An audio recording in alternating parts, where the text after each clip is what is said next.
શું જામનગર અને દેવભૂમિ દ્વારકામાં હવે ગરીબો માટે કોઈ જગ્યા નથી?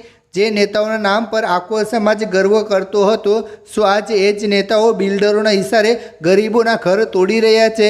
40 વર્ષથી રહેતા એક વૃદ્ધાને જ્યારે પોલીસ અને તંત્ર ટીંગલાટોળી કરીને બહાર કાઢે ત્યારે પ્રશ્ન એ થાય છે કે આપણી જનતા ખરેખર સુરક્ષિત છે કે નિરાધાર?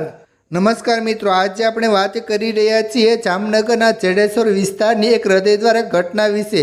વિકાસના નામે વિનાશનો આ ખેલ જામનગર મ્યુનિસિપલ કોર્પોરેશન દ્વારા ખેલાઈ રહ્યો છે।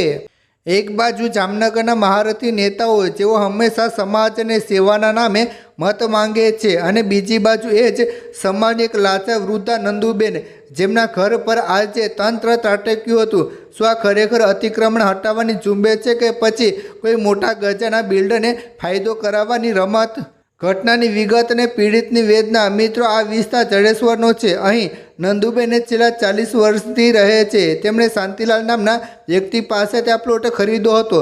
નંદુબેનનો પુત્ર 9 વર્ષ પહેલાં ગુજરી ગયો છે અને હવે તેઓ તેમના 2 નાના પૌત્ર સાથે અહીં રહે છે।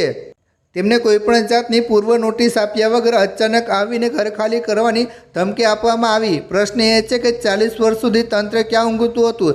જે પ્લોટના પૈસા ચૂકવ્યા છે તેને રાતોરાત ગેરકાયદેસર કેવી રીતે જાહેર કરી શકાય? બિલ્ડર રાજ અને જેએમસીની ઉતાવળ। મિત્રો, આ ડિમોલેશન પાછળનું અસલી ગણિત સમજવા જેવું છે। જે મકાનો તોડી પાડવામાં આવી રહ્યા છે તેની બરાબર પાછળ એક મોટા બિલ્ડરની કિંમતી જમીન આવેલી છે। જો આ રસ્તો ખુલ્લો થઈ જાય અને ગરીબોના મકાન હટી જાય તો એ બિલ્ડરના પ્લોટના ભાવ બમણા થઈ જશે। જેએમસી જે ઉતાવળ કરી રહી છે તે જનતાના હિત માટે નહીં પણ પંચીપુત્રીઓના વિકાસ માટે હોય તેવું સ્પષ્ટ દેખાઈ રહ્યું છે। શું તંત્ર હવે જનતાનું સેવક મટીને બિલ્ડરોનું એજન્ટ બની ગયું છે? નેતાઓ સામે સવાલ। મિત્રો, હવે વાત કરીએ જામનગરના એ નેતાઓની જેમના જોરે જનતા છાતી કાઢીને પડે છે। પૂનમબેન માડમ, જેમણે હંમેશા આહિર સમાજના નામે રાજનીતિ કરી છે અને અટકનો લાભ લીધો છે, તેઓ આજે ક્યાં છે? જ્યારે સમાજની જ એક દીકરી અને વૃદ્ધા રસ્તા પર આવી જાય છે ત્યારે સાંસદ મૌન કેમ છે? બીજી તરફ મુળુભાઈ બેરા, જેઓ પોતે ધારાસભ્ય છે અને પીડિત નંદુબેન તેમના જ કુટુંબના હોવાનું કહેવાય છે, છતાં તેઓ કંઈ બોલતા કેમ નથી? શું પક્ષની શિસ્ત છે કે બિલ્ડરો સાથેના સંબંધો એટલા મોટા થઈ ગયા કે પોતાના લોહીની વેદના પણ નથી દેખાતી? જામનગર અને દેવભૂમિ દ્વારકાના આહિર સમાજના તમામ નેતાઓને આજે જનતા પૂછી રહી છે કે તમે લોકસેવક છો કે બિઝનેસમેન?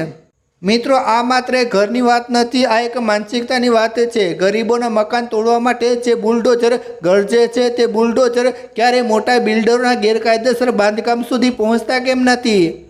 નેતાઓ ચૂંટણી વખતે રાંદલના લોટા તેડાવશે, ડાયરામાં આવશે અને તમારી સાથે ફોટા પડાવશે, પણ જ્યારે તમારી છત છીનવાશે ત્યારે તેઓ ગાયબ થઈ જશે।